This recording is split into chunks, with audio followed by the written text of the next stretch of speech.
Ya bienvenido, pero no oficial, viendo la FNC, la pantalla de minutos. ¿Cómo están, chat? Bienvenido. Maybe he's got the build to do it.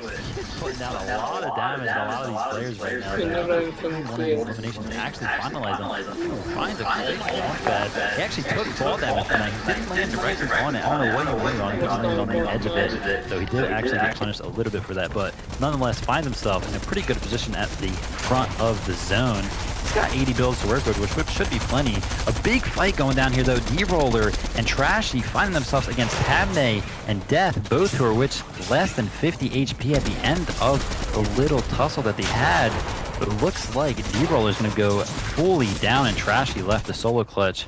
Yamzo now down to 1 HP. Man, I would have loved to see him a little bit more aggressive right there. So much opportunity to find some shots, but it's okay. Trying to keep a low profile here. On high ground once again was Macwood for a second there. Looks like they were actually contested as Donnie was taken out on the rotate here. So going to the backside of zone, Macwood goes for the desperate hero play, hoping to pick up his teammate. It's not going to work out. To the front side he goes, though, and this is the benefit of having that AP, right? That heal, the miss spray here to play off of. Beautifully done. He's got the best position on the lobby, SMG in hand as well. That's a great 80 tag here, but a little too much pressure here, a little too much focus. He layers up, and this is just exceptional play by Macwood, proving why he is such a veteran right now. But second height comes that second pressure. 20 on top here. They're looking to make a comeback story for themselves. Reciprocal and 20, who are in 17th place now, can definitely rocket their way on up. Our first place seed, though, Macwood almost approaching another top 15 situation here. Now remember, this is plenty of points to be made here. Yeah, finds himself some Storm Surge damage, though. That is not actually in play anymore.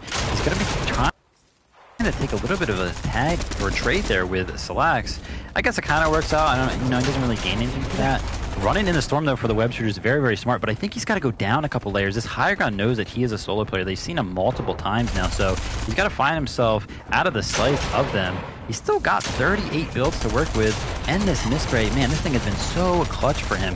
That thing starts off with 150 total HP. It's now down to 85, so he's effectively used it here for like 65 HP. He's going to be needing to use it a little bit more as he gets beamed out of the sky as he uses those web shooters.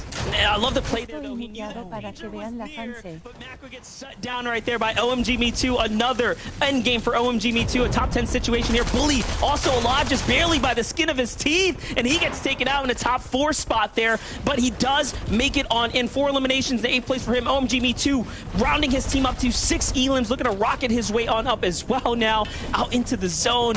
It's such a tough read here, but the zone's going to favor this side that he's on, so this is going to work out for him.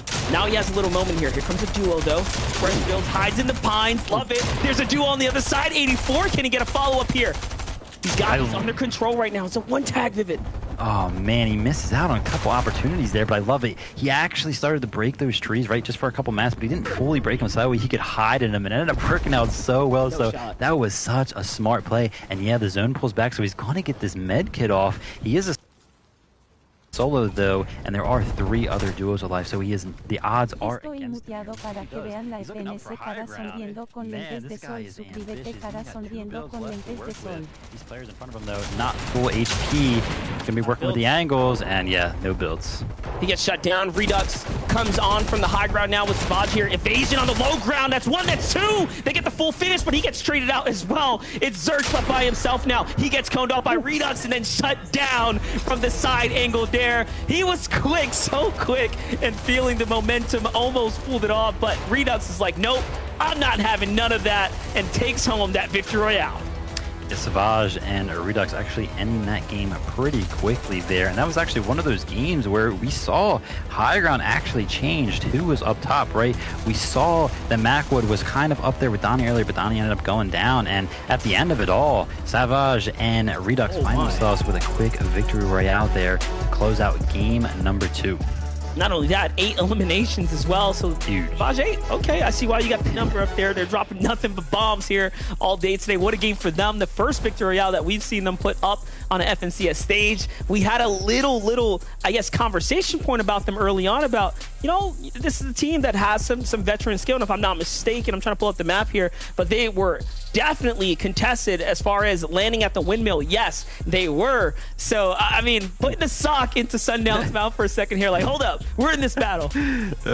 Yeah, really cool to see them come out of that drop and pick up a victory royale, and excited to see what happens in game 3. But first, let's talk about game 2 with the desk. Take it away, boys. Thank you, fellas. And game 2, great stuff happening there. Redux and Savage, the more exotic sounding Savage there. Savage, love that. With the high ground plays there, and again, it reigns supreme. But let's talk about another team for a second here before going through the victory royale here. Smite and Larson, twice now off spawn, defeated Cold and Center. This is huge, SPG. Yeah, they've been a team that really just missed by a couple of points last qualifier. Now they're starting off picking up and building all of these eliminations. They need to get their end game going because they're falling early in those moving zones. But these early game elims, they're putting themselves in good spots in order to be able to reach that top 8. I want to see them put it together in that end game. Yeah, and I think one of the biggest factors is we talked about just how good Sentinel and Cold were on Friday and how close they were, but the fact they've been just completely shut down and been unable to get any points off of the start. Now we're 2/3 of the way through the competition. They have 4 matches to go. They have to put the pedal to the metal if they want to avoid the semifinals and all the amazing duos that are going to be playing there. Yeah, it's really interesting actually, isn't it? The fact that you have a team that is so strong qualifier 1, suddenly qualifier 2, things just aren't clicking, that aren't working out. And obviously after 2 games now on the bounce, not getting really any points, things need to change a little bit here because you know you have to score in some capacity. Obviously with semi-finals next week as well, get series points. That's key as well. Let's take a look at the standings as well, how things currently are on our leaderboard. Obviously with game 2, things could change drastically. SPG, still we see Donnie and Macwood reigning supreme in the number 1 spot. Yeah, that solo clutch by Macwood, able to get them enough points to stay up there in first place. No surprise, but there's a team coming right behind them in Glace and Chucky. They're trying to grab that second spot, or actually that top spot. Who knows? They keep it up. The consistency is going to be there. But we see a new challenger approaching there in 3rd place.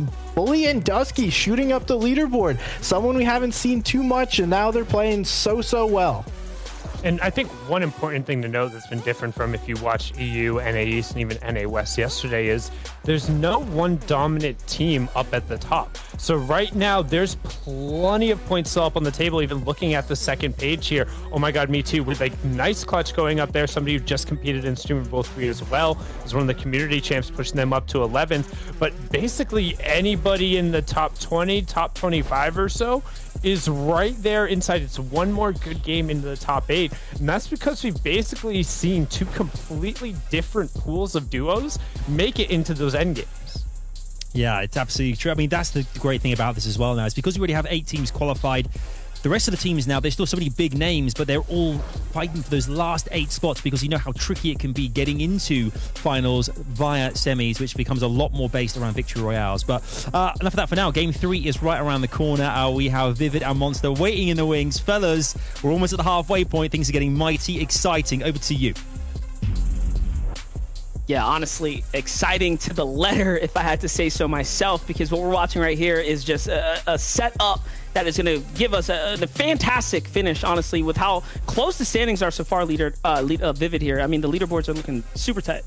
Yeah, the top, only 1 point separates 1st and 2nd place. Going into game 3 here, I'm excited to see how Scented and Cold changed up, right? They obviously haven't found much success, and all of that is due to Larson and Smite just finding them in the mid game. Not sure what's going on there, right? Scented and Cold, I've hyped them up about being really good fighters, and it's been interesting to see how many fights they've taken, and they've been successful, but they are just getting worked right now by Larson and Smite, and not a team that you would necessarily think would be able to take down the likes of Scented and Cold, but well on them. They are right now currently placed in 16th place, so they have 38 points total. Those elims on Scented and Cold coming in handy. I mean, at this point, they're risking everything, standing on thin ice here. Let's hope they don't fall into the lake and freeze out, because 2 games have been dropped, 4 more in front of him at the start of the show. We said you had to have at least 4 great ones to get top 8. Let's see it right here, right now.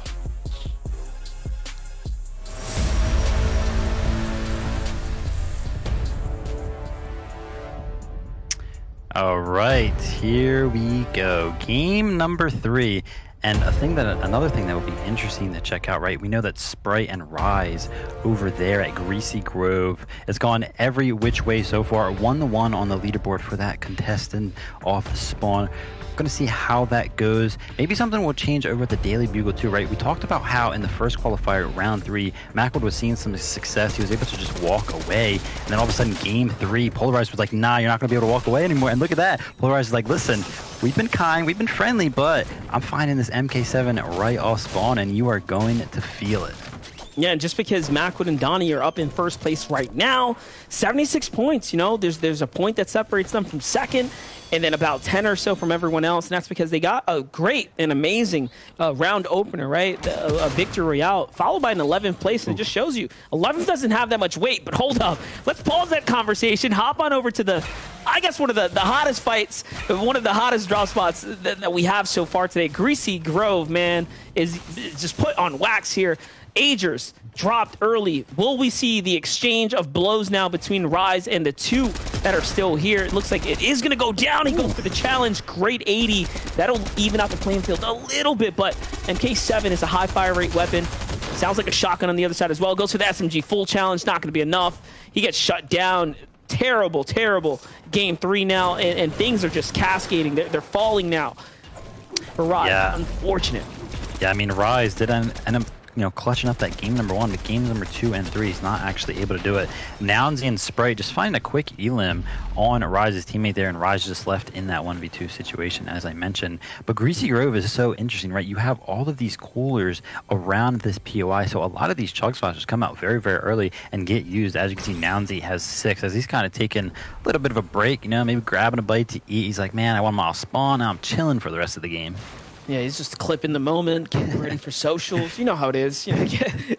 Gotta milk it while you have it. Take a look at this. We have a fire going down. How about we backtrack for a second? What all went down here? It was Golden and Walkers stepping on in, just trying to get their loot. Finds themselves a little 2-piece situation right here. Shotgun overhead. Nice job for Golden there to clutch up for in the moment, but that's how early game fights should go down for the most part. Most people are just going to be in shambles, right? You're not going to have the HP pools as usual. And if you're a little unlucky, you end up just like that. Fall into the hands of a common shotgun. Yeah, Golden and Walker is actually in 7th place right now. Those 2 early elims, I'm assuming that they've kind of had this off-spawn fight pretty consistently, right? People don't like to switch their drop spots. Switching over to another drop that is heavily contested. Covert Cavern going for the full piece. He gets in with the Stinger SMG and finds the quick elim. Potential 1v2 situation here. Full finish there. Statics left to do it for Scare Bear here, but the other player only has about 80 HP left. It's going to be disengaging. So many heals here for Statics. Yeah, a little trade for Static there. Gets the revenge for Scare Bear, if you will, so not bad by any means, but my oh my, I feel like full piecing is a thing of the past in this current meta. Yeah. You have to be very careful. You get caught with your builds out, man. You are just, you're a sitting duck for the most part. The time it takes for you to swap to a weapon, it's usually a little too late.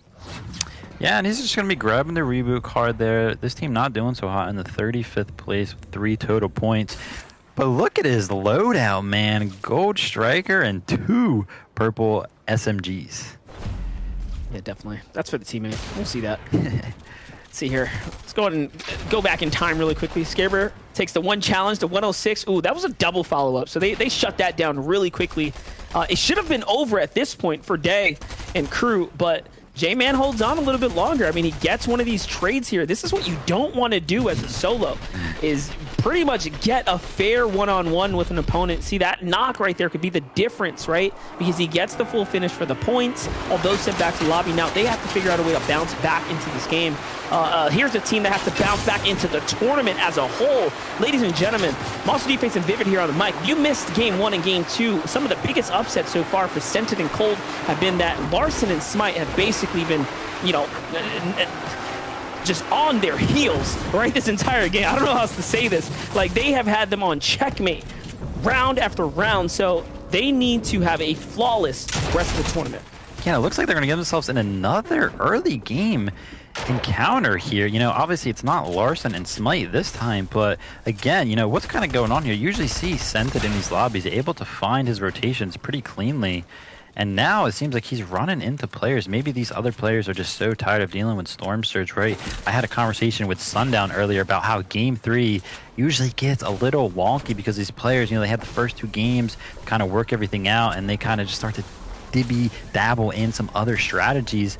But nonetheless, Scented and Cold look like they are in a solid position to maybe disengage from this. But the players are pretty much on the high ground, so if they take a peek over that little rock right there, they will see them disengage.